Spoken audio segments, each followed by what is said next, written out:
So for a dining, for a cloud kitchen, या for a restaurant, why location is so important and how anyone can select a good location? Like key factors और क्यों location इतना important और why it is a decision maker for a good franchise, good restaurant or a bad decision maker? देखो जो मेरे को 10 years हो गए इस इंडस्ट्री में, सबसे मेजर लर्निंग ये है, restaurant business is not a food business, it is a location business. Real estate business है वो। आपको खाना, मेरे को आज तक खाना बनाना नहीं आता है, मुझे मेन्यू बनाने आते हैं, मुझे लोकेशन ढूंढनी आती है, मुझे स्टाफ मैनेज करना आता है, मुझे मार्केटिंग करनी आती है। तो लोगों को जो डाउट है या लोगों को कंफ्यूजन रहती है बहुत ज्यादा कि यार खाना अच्छा होगा तो हर जगह बिकेगा, ऐसा नहीं है। 100 में से किसी एक का बिक रहा है, that is not the industry standard. उसकी लेगेसी रही होगी, कुछ भी फैक्टर्स रहे होंगे, ठीक है, उसने कुछ बहुत नया इन्वेंट कर दिया।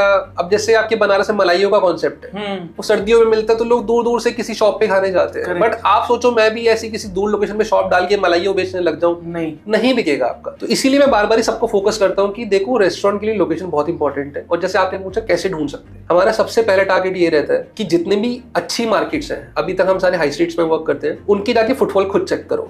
आप शाम में जाओ, वीकेंड्स में जाओ, वीकडेज में जाओ, सिर्फ वीकेंड्स में मत जाओ, दिन में जाओ, शाम में जाओ, रात में जाओ, अलग अलग इंटरवल्स में जाओ, वहां पे आपको फुटफॉल दिखेगा। शॉप्स पे दिखेगा कि कौन सी शॉप क्या कर रही है, कितना फुटफॉल हो रहा है। Then you need to have a good consultant, real estate consultant, या फिर जिसको आप डीलर बोल सकते हो, प्रॉपर्टी डीलर, जो आपको अच्छे से गाइड कर सके। उसके बाद सबसे बेसिक रूल होता है ग्राउंड फ्लोर शॉप्स। जो ग्राउंड फ्लोर शॉप्स की विजिबिलिटी है और जो सेल्स का पोटेंशियल है, वो first second third floor match नहीं कर सकता। In every case almost first second third floor पे खुलते हैं majorly dining restaurants with liquor या फिर पार्टी स्पेसेस, क्योंकि वो ग्राउंड फ्लोर पे इतना बड़ा स्पेस अवेलेबल नहीं होता। और ग्राउंड फ्लोर के रेंटल्स फर्स्ट फ्लोर से मिनिमम 2x होते हैं। एग्जांपल गैलेरिया, हाँ आप देखो एशिया की मेरे ख्याल सबसे एक्सपेंसिव मार्केट्स में से एक है। बिल्कुल आती है। मतलब वो खान मार्केट के बाद आई थिंक गलेरिया है इंडिया में। नहीं, Galleria has beaten Khan market. हो सकता है कि ऑलमोस्ट नेक टू नेक हो। यहाँ पे मैं लगा दूंगा एक स्क्रीनशॉट, मतलब जहां से पीपल कैन नो कि what is the rentals in Galleria and Khan market. तो मतलब खान मार्केट में आई थिंक 2000 रुपए पर स्क्वायर फीट क्रॉस कर चुका है रेंटल। गलेरिया में भी एक छोटी सी shop 4-4, 5-5 lakh ground floor front facing shop 4 to 5 lakh rupees monthly rental minimum हो गया है।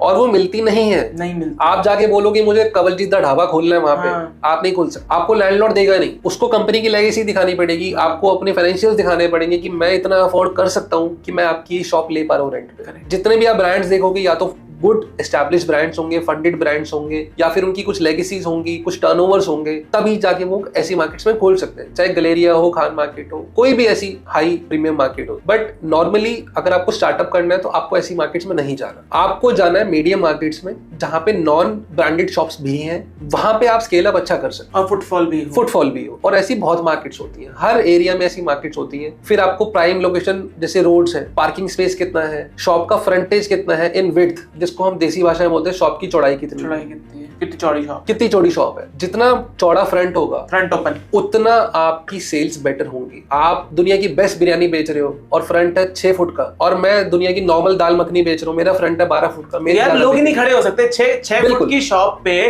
6 बंदों को काउंटर पे लगा दो, ऑर्डर देना, ऐसे भीड़ लग जाएगी और वो इनकन्वीनियंस है। विजिबिलिटी नहीं है। देखो आज कोई भी है, आप मान लो ऑनलाइन भी देखते हो, यूट्यूब भी देखते हो, तो जिसकी विजिबिलिटी बेटर है आप उसी पे क्लिक करते हो। सेम थंबनेल बढ़िया है। हाँ करेक्ट। तो जिसकी same goes with retail shops, अगर आपने 10 शॉप्स देखी है और आपको सबसे बड़ी शॉप दिख रही है तो आपकी आंखें वही जाएंगी और आप अट्रैक्ट हो गए। और देखो एक मार्केट में मान लो 10 वेंडर्स है, कोई भी दाल मखनी बटर चिकन बेच रहे हैं, सबके प्राइसेस ऑलमोस्ट आसपास होते हैं, और आपके पास अगर ये बेटर शॉप का ऑप्शन है तो आपके पास कस्टमर आएगा ही आएगा। उससे आपका ब्रांड रिकॉल भी बढ़ता है, उसी से आपकी ऑनलाइन ऑर्डरिंग पे भी इफेक्ट आता है, क्योंकि बंदे ने आपकी शॉप देखी रोड पे चलते हुए कि हाँ यार खड़ा सिंह दा ढाबा यहाँ पे है, तो जब वो जोमेटो स्विगी भी खोल रहा है तो उसका अगर उसको वहां पे दिखा, नहीं तो वो टाइप भी करेगा कि यार खड़ा सिंह से मंगा लेता हूँ, या फिर किसी देखा था मैंने, बहुत चल रहा है, बहुत भीड़ होती है। जी। तो इसीलिए हम लोकेशंस पे बहुत फोकस करते हैं। जो हमारी प्राइम लोकेशंस हैं वो ऑलमोस्ट 1.5 to 2x ज्यादा धंधा करती है कंपेयर टू मीडियम या लोअर लोकेशन। क्या इसमें स्विगी जोमेटो कुछ हेल्प करते हैं आपको? लाइक अगर आप ऑलरेडी ऑनबोर्डेड हो या नहीं हो बाय एनी कनेक्शन और so, do they help you इन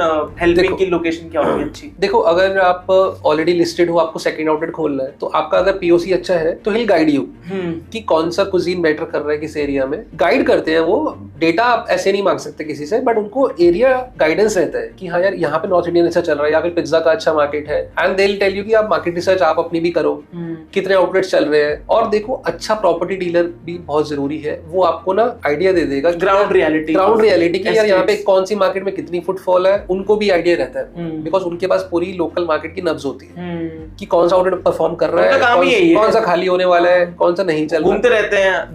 जी। तो थोड़ा सा स्ट्रीट स्मार्टनेस आपको भी चाहिए, but at the same time if you are ready to spend, there are consultants who have much bigger data. आज मान लो बड़े कोई कैसे ढूंढेगा ऐसे consultant? What he should type on Google? Online मिल जाते हैं, रेस्टोरेंट कंसल्टेंट्स टाइप करो, रेस्टोरेंट कंसल्टेंट्स मिल जाते हैं। अदरवाइज इंस्टाग्राम पे भी आजकल काफी सारे हैं, और अदरवाइज जो बड़े ब्रांड्स हैं जैसे हल्दीराम्स है, मैकडॉनल्ड्स है, इनके पास भी कंसल्टेंट्स होते हैं। दे डोंट स्टार्ट कि मैं यहाँ से आज हल्दीराम शुरू कर देता हूँ, दे हैव कंसल्टेंट्स, उनकी और रिसर्च होती है। बिल्कुल, उनके पास हर मॉल की पर स्क्वायर फीट सेल्स का आईडी डेटा होता है कि ये मान लो DLF साकेत मॉल है तो यहाँ पे जितने भी कपड़े के ब्रांड्स हैं एवरेज रेवेन्यू क्या कर रहे हैं, रेवेन्यू पर स्क्वायर फीट जो मॉल्स की भाषा में कहते हैं, क्योंकि ज्यादातर मॉल्स का या हाई स्ट्रीट का परसेंटेज पे रेंटल्स होते हैं, तो उनकी बिलिंग ओपन होती है।